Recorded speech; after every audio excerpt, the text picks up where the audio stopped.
হাতুড়া যে প্ল্যানিং করে তার প্ল্যানিং ওয়াজ সো গুড। আপনি তার শত্রুকেও জিজ্ঞেস করলে বলবে যে তার planning was so good. But ইন্ডিয়ার সাথে খেলতে গেলে আপনাকে কি ধরনের ক্রিকেটটা খেলতে হবে সে সম্পর্কে প্লেয়ারদেরকে পরিষ্কার একটা ধারণা দেওয়া হচ্ছে। আমি নাইট রানাকে আসলে একটা স্পেশাল ট্যালেন্ট হিসেবে দেখি। 8 তারিখ থেকে আসলে মূল স্কোয়াডটা আপনার আসবে, যেটা লাল বল এবং সাদা বল, যেটা আপনি বলছেন টি-20 এবং টেস্ট বলের দুই ধরনের ফরম্যাটেই আপনার মর্নিং এবং ইভিনিং দুই শিফটে আপনার প্র্যাকটিসটা হবে। আপনি যেটা বলেছেন, আমি মনে করি Mustafa is one of the finest talent এবং তাকে যদি আমরা প্রপার ওয়েতে আপনার ব্যবহার করতে পারি এবং তার কাছ থেকেও অনেক কিছু শেখার আছে আমাদের। এবং আপনি যেটা বলেছেন, আমরা প্রত্যাশা করছি যে যে পরিবর্তনটা আসছে এই পরিবর্তনের ধারাটা আমরা অব্যাহত রাখতে চাই মাঠের পারফরমেন্সে। এবং সেই জায়গাটায় আমার মনে হয় যে আমাদের প্রত্যেকটা প্লেয়ার উদ্গ্রীব, যেটা আমরা বললাম যে সবাই ভালো করতে চাচ্ছে, এটা একটা পজিটিভ সাইড। স্যান্ডেলিনা সো রূপচর্চায় আভিজাত্য। এবং আপনি যদি দেখেন যে মোরাল যে জায়গাটায় আমরা যে চেঞ্জিংটা চাচ্ছি, প্র্যাকটিসের ভলিউমটা বেড়েছে, পাশাপাশি কোয়ালিটি প্র্যাকটিসের ভলিউমটা বেড়েছে। এবং যখন আপনি যেটা বলছেন যে বলাররা আসবে, বলাররা জানবে অ্যাকচুয়ালি যে সে কিসের জন্য প্রিপারেশনটা নিচ্ছে এবং যাতে সে ডেলিভারটা আপনার, আমি বলি জানা জিনিস সম্পর্কে আপনার রেজাল্টটা ভালো আসে।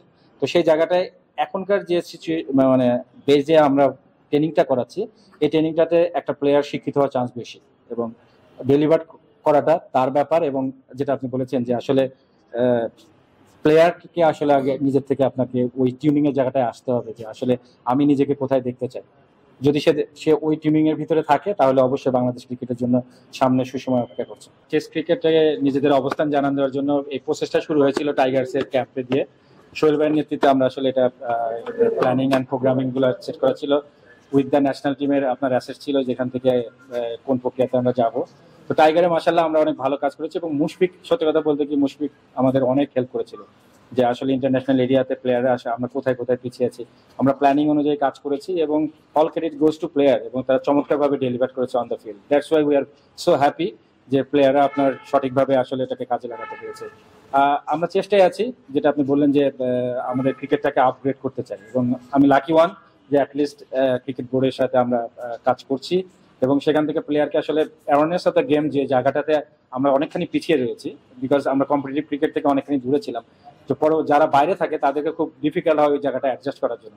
তো ওই জায়গাগুলোতে ফোকাস করা হয়েছে, কাজ করা হচ্ছে টেকনিক্যাল পার্টে। যেমন সময় থাকলে টেকনিক নিয়ে কাজ করা যায়, বাকি যে জিনিসটা রেডি অবস্থায় আপনার আউটকামটা বের করতে গেলে কোন প্রসেসের ভিতর দিকে গেলে পেস বোলাররা বেশি সুবিধা আদায় করতে পারে, প্ল্যানিং এর যে জায়গাটা থাকে সেখানে আসলে এক্সিকিউশন যে ব্যাপারটা থাকে ওই জায়গাটা কতটুকু মনোযোগ রাখা যেতে পারে, কতটুকু পর্যন্ত একটা পেস বোলার কনসেন্ট্রেশন লেভেলটা ধরে রাখতে পারবে, অনেকগুলো বিষয় নিয়ে আসলে কাজ হয়েছে। এবং সবসময় আমাদের দেশি কোচরা কিন্তু কিছুটা নেগলেক্ট হয়ে আসছে এবং আই হোপ যে এই চেঞ্জটা খুব কুইক আসবে।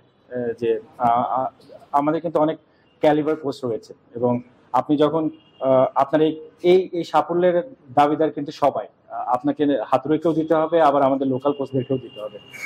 জিনিসটা হলো যে ধরেন ইন্টারন্যাশনাল আপনি যত উপরে যাবেন তত বেশি স্পেসিফিক ওয়ার্ক লোড আপনাকে করতে হয়, মানে পার্টিকুলার সার্ভ করতে হয় এরিয়াতে। তো সেই জায়গাটা আমার মনে হয় যে আমাদের কোচেরাও অনেক বেশি আপনার আস্তে আস্তে আপগ্রেড হচ্ছে। আমরা মনে করি যে আপনি যেটা বলেছেন, যদি ফরেন কোচের সাথে আমাদের একটা করে লোকাল কোচকে আপনার ধরেন কথার কথা যে হাতুড়া যে প্ল্যানিং করে তার প্ল্যানিং ওয়াজ সো গুড, আপনি তার শত্রুকেও জিজ্ঞেস করলে বলবে যে তার planning was so good. But আমাদের যদি কোনো কোচ তার সাথে থেকে প্ল্যানিংটা জানতে পারতো তাহলে ইন দ্য ফিউচার রানে যদি হাতুড়া নাও থাকে তাহলে আমরা ওই জিনিসগুলোকে আমরা অ্যাপ্লাই করতে পারতাম।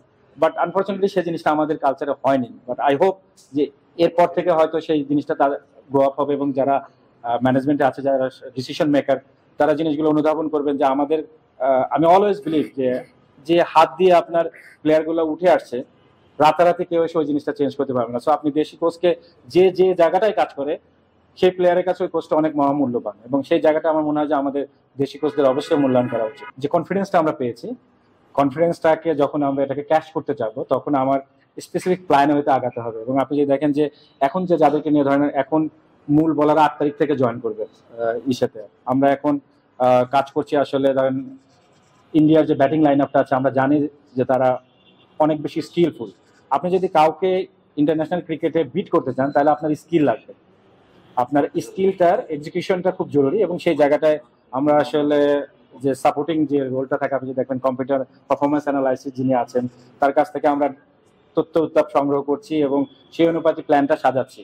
ধরেন মূল প্লেয়াররা কিন্তু এখনো আসেনি, আমরা কিন্তু জাস্ট আপনি যদি দেখেন যে এই মুহূর্তে আমরা এবাদত স্টিল আপনার অনগোয়িং প্রসেসে আছে, রিপন মন্ডল এবং রনিকে আপনার এই টিমের সাথে অ্যাড করা হয়েছে। তো সেই জায়গাটায় আমরা আসলে যে জিনিসটাতে কাজ করছি যে আসলে কোন প্লেয়ারটা কিভাবে আমরা তাদেরকে আটকাতে পারি টি-20 ফরম্যাটে, এবং কিভাবে তাদেরকে আমরা আউট করতে পারি, কিভাবে আমরা তাদেরকে ডোমিনেট করতে পারি। প্ল্যানিং এর যে জায়গাগুলো আছে ওগুলো আমরা পারফরমেন্স অ্যানালাইসিস সাথে বসছি এবং তাকে বলেছি যে আমার এই প্লেয়ার সম্পর্কে বল ক্রিকেটে যে ধরনের আপনার দুর্বলতা জায়গাগুলো আছে, ফাইন টিউনিং এর যে জায়গাগুলো আমরা যেটা বলি যে দুর্বলতা, সেই জায়গাগুলো পয়েন্ট আউট করা হচ্ছে। এবং আই হোপ যে 8 তারিখের পরে যখন সব প্লেয়ার মানে বলারগুলোকে আমরা পাবো, অবশ্যই লাল বল এবং সাদা বল দুই ফরম্যাটের জন্যই তাদের যত বেশি আপনার শিক্ষিত করা যায়। কাজে তার কাছে আমি বলতে পারি যে আমার ইচ্ছা যে প্লেয়ারের সফলতা এবং ব্যর্থতা দুইটা জায়গায় আমি ভাগিদার হতে চাই, এবং সেই জায়গাটায় যদি একটা জানা বলার আমি বের করতে পারি তাহলে আমরা ইনশাল্লাহ ইন্টারন্যাশনাল ক্রিকেটে সাকসেসফুল হতে পারবো। ইন্টারন্যাশনাল এরিয়াতে আসলে কিছুই অজানা থাকে না। সাকিব আল হাসান আজ 20 বছর খেলতেছে, সবাই জানে সাকিব আল হাসান কি বল করে, বাট পার্টিকুলার মোমেন্টে আপনার ডিসিশন মেকিং এর দলে দিলে আপনি উইকেটটা পেয়ে যাবেন। এবং আই হোপ যে নাহিদ রানা সম্পর্কে যেমন তারা তথ্য নিচ্ছে, আমরা তাদেরকে নিয়ে কিন্তু তথ্য নিচ্ছি এবং আমরা জানি যে তাকে কাকে কিভাবে আটকাতে হবে। তো সেই জায়গাটায় আপনার আসলে পার্টিকুলার কাজ করা হবে। এবং আপনি যেমন বললেন যে মাস্ট স্কিলফুল প্লেয়ার আমরা হয়তো ইন্ডিয়াতে হয়তো অপেক্ষা করছি তাদের এনভায়রনমেন্টে, তো সেই জায়গাটা আমাদের প্লেয়ারকেও আমরা চাই মেন্টালি এবং ফিজিক্যালি এবং স্কিলের যে জায়গাটা, সেই জায়গাটায় যেন সে রেডি হয়ে যেতে পারে। এই কম্পিটিশনের জায়গাটা কিন্তু এই জায়গাটাই সব থেকে বেশি আপনি যদি দেখেন যে পেস বোলিং এ, যার কারণে এদের উন্নতিটা ডে বাই ডে হচ্ছে। এবং আপনার credit goes to individual player যারা নিজেকে ইন্টারন্যাশনালি, আমি যেটা সবসময় বলি যে যদি স্বপ্ন দেখো তাহলে খুব বড় স্বপ্ন দেখো, যে ইন্টারন্যাশনাল সুপারস্টার হওয়ার জন্য, লিজেন্ড হওয়ার জন্য এগুলো আমাদের সামনে অপশন আছে। দেখেন আমাদের অল ওভার যা আছে, এর বাইরেও কিন্তু আপনি যদি ন্যাশনাল টিমের সেট আপের বাইরেও দেখবেন যে আরো 6-7টা প্লেয়ার পেস বোলিং আছে। তো তারা নিঃশ্বাস ফেলছে এবং তাদেরকে যদি আমরা ঠিকভাবে গ্রো আপ করতে পারি, এবং যে পদ্ধতিটা আসলে ক্রিকেট বোর্ড নিয়েছে যে বাই রোটেট, তাতে হবে কি ইনজুরি প্রিভেনশনটা আপনার কিছুটা কমে আসবে এবং আমরা পার্টিকুলার ম্যাচগুলোতে আপনার বেস্ট আউটকামটা আসলে বের করতে হবে। এবং আই হোপ যে আমাদের পেস বোলাররা নিজেদের সম্পর্কে অনেক বেশি সচেতন। ইনজুরি যে কোনো সময় আসতে পারে, ইনজুরি থেকে এখন যে অবস্থায় আছে এবাদতের আপনার যে শাইনেসটা এখন স্টিল সামান্য জায়গায় আপনার তার কিছু গ্যাপ রয়েছে, বাট এটা ব্যাক করবে কিন্তু খেলতে খেলতে। এবং ট্রেনিং এর পাশাপাশি তার ম্যাচ খেলার ব্যবস্থাটা অবশ্যই করতে হবে যাতে তিনি তাড়াতাড়ি ম্যাচ ফিটনেসটা ব্যাক করতে পারেন। বাট স্কিল ওয়াইজ স্কিলের পার্টে যদি আপনি যান, আমার মনে হয় এবাদত ইজ রেডি। স্কিলের জায়গা থেকে তার স্কিলগুলো পারফেক্টলি আপনার এক্সিকিউশন করার ক্ষমতা আছে। ফিটনেসের যে জায়গাটায় আমার মনে হয় স্টিল আপনার কিছুটা ল্যাক রয়েছে, এবং বোলিং ফিটনেস, আপনি ফিজিক্যাল ফিটনেস না, বোলিং ফিটনেসের যে জায়গাটা, ওই জায়গাটায় যদি আরেকটু আপনার সময় দেওয়া যায় তাহলে একদম প্রপার ওয়েতে সে ব্যাক করতে পারবে। যে ধরনের মানসিকতা নিয়ে আমরা ক্রিকেটটা খেলি, যেটা অনেক সময় আপনারাই বলেন যে আসলে আমরা আসলে নিবেদনের যে জায়গাটা নিয়ে অনেক সময় কোশ্চেন মার্ক আসে, তো সেই জায়গাগুলোতে কাজ করা হচ্ছে যাতে আপনি কোশ্চেন অ্যারাইভ না করতে পারেন। এবং পাশাপাশি প্লেয়ার নিজেকে আসলে যেটা বললাম যে সে নিজেকে দেখতে চাচ্ছে যে সে আসলে কোথায় যেতে পারে। এবং আপনি যেটা বলেছেন যে ইন্ডিয়ার সাথে খেলতে গেলে আপনাকে কি ধরনের ক্রিকেটটা খেলতে হবে, সে সম্পর্কে প্লেয়ারদেরকে পরিষ্কার একটা ধারণা দেওয়া হচ্ছে। সোহেল ভাই আমাদের হেড কোচ, আপনি জানেন আমরা একটা চমৎকার প্ল্যানিং নিয়ে নেমেছি আসলে টি-20 ফরম্যাটটা আসলে কিভাবে খেলতে হবে। আপনি নর্মাল ক্রিকেট খেললেও 140, আপনি যদি ইন্ডিয়ার সাথে জিততে চান তাহলে আপনাকে কোন ধরনের ক্রিকেটটা খেলতে হবে। তো খেলার প্যাটার্ন এবং খেলার যে ধরনটা, এবং আপনার যেটা বললাম যে আমার হিসাব নিকাশে যে জায়গাটা থাকে, ওই জায়গাটা একটা বড় পরিবর্তন আসছে ট্রেনিং প্রোগ্রামের ভিতরে, যে আমরা আসলে কি করতে চাই এবং ওইটা অ্যাচিভ করার জন্য আপনি দেখেন যে একটা লম্বা সময় নিয়ে ব্যাটিং করানো হচ্ছে, যেখানে অনেকগুলো টেকনিক্যাল পার্টের পাশাপাশি গেম সিচুয়েশনের রিডে কিভাবে তিনি খেলবেন।